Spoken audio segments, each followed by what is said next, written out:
ko naman naisip yun. Sa totoo lang, biglaan na lang kami. Pareho kaming nakalimot na may kampanya pala. Kaya't eto nga, nung dumating siya, sabi namin, pagkatapos nung pagpupunta niya sa kanyang abogado, ako naman sa mga hearing, ako naman talagang abalang-abala na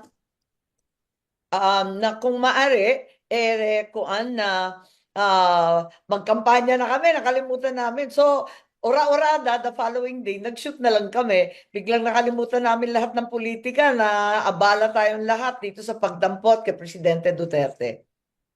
Sabi ko nga, bakit nga ba itim? Siya nagpupumiglas na talagang kinakailangan itim. Pagkat ang sabi niya, nagluluksa ang bansa at maraming naghihirap, gutom na ang sikmura, gutom pa sa hustisya.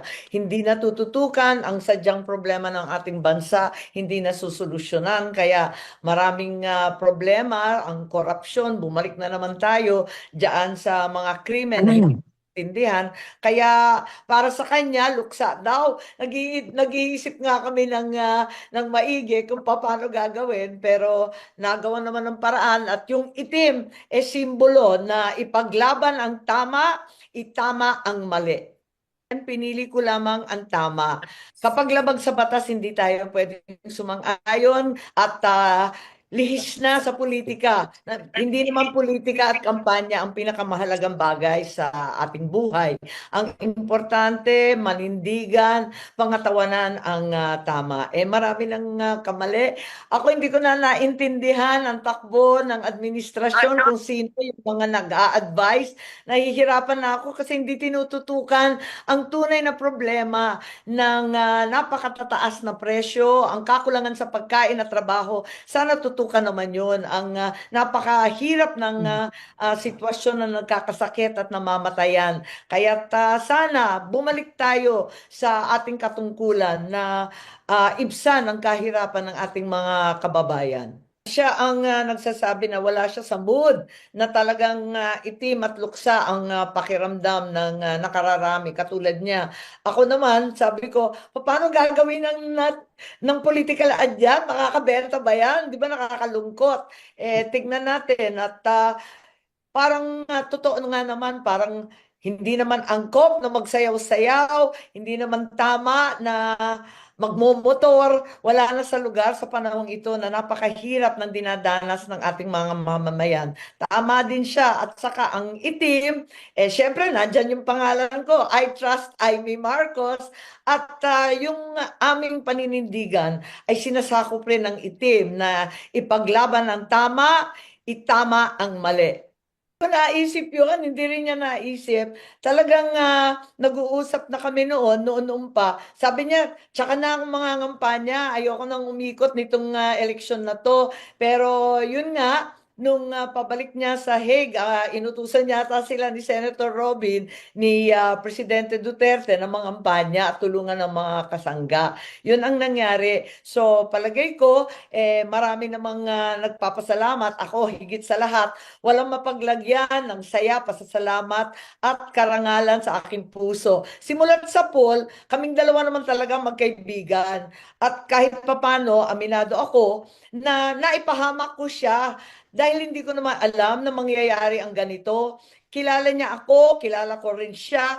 Kilala namin ang isa't isa, hindi nagbabago ang pagtanaw ko ng utang na loob at paghanga sa pananatili niyang may tiwala sa akin. Kaya eto, andito kami, hindi niya ako binigo at hindi ko rin siya bibiguin. Ang katapatan sa ating bansa, ang kabayaran sa kanyang pagtitiwala. Hindi naman nagbabago kung minsan na yayamot siya sa sinasabi ko, ako naman nagalit din sa kung minsan nagsasabi siya, para lang kaming kaibigan pero hindi nagmamaliw, parating pareho, parating consistent. Palagay ko, ako na yata ang nag-highlight noon pa eh. Hindi naman ito bago. Talagang ilang beses ko na. Hindi pa na-inaugurate yung aking kapatid. Abala na ako sa smuggling at sa sitwasyon ng acting mga magsasaka. Abala na ako sa presyo ng mga bilihin at sa kakulangan ng maayos na trabaho dahil walang investor kapag ganito tayo kagulo.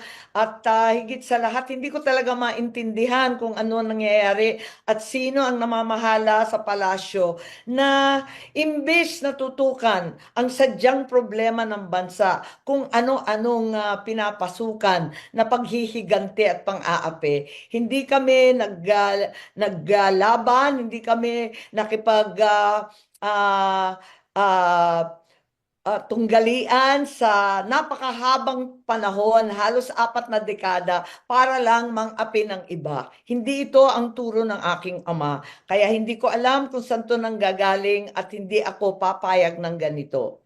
So Alam hindi naman ninyo noon pa eh, di ba? Hindi pa nakakaupo, inauguration pa lang, abala na ako sa smuggling ng agricultural product, abala na ako sa mga magsasaka at sa ating land reform. Abala na tayo dun sa Maharlika Fund, dun sa People's Initiative na babaguhin sa pamamagitan ng suhulan ng ating saligang batas.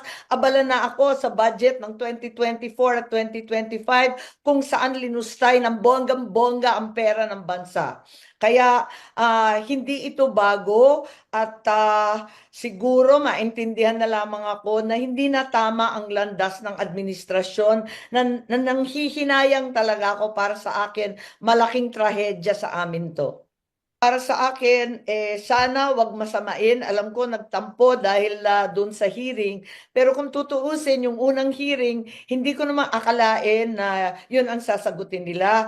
Malay ko ba kung anong sasagutin? Kaya nga ako nagtatanong tulad ng sambayanan, hindi ko alam ang sagot. At ang dai-dai nila, padagdag sila ng padagdag, akala ko naman handang-handa. Nung nag-iba-iba na yung sagot nila at waring nagkanalan sila, abay hindi ko nasagot yon, hindi ko na pananagutan yon. Ang akin lamang abutin ang katotohanan at iwaksi ang lahat ng hindi tama, labag sa batas, labag sa batas pati ng Diyos dahil sa pang-aapi sa matatanda at may sakit. ma'am, sorry. O hindi masyadong nag-iisip ng politika ngayon eh. Medyo distracted ako. Medyo na-trauma ako dun sa nangyayari.